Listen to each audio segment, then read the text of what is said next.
अस्सलामुअलैकुम दोस्तों, मुझे उम्मीद है कि आप सब खैर व आफियत से होंगे। दोस्तों इस वीडियो में हम बात करने वाले हैं Jammu and Kashmir weather update के बारे में।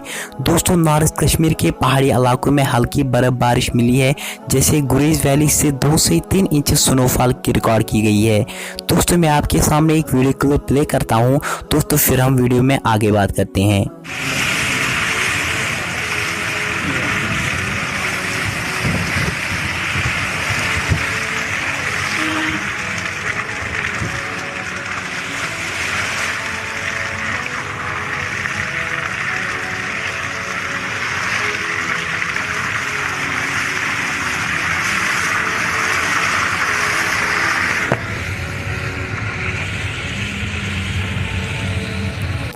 दोस्तों आपकी क्या राय है इसके रिलेटेड, आप मुझे कमेंट्स में ज़रूर बताएं।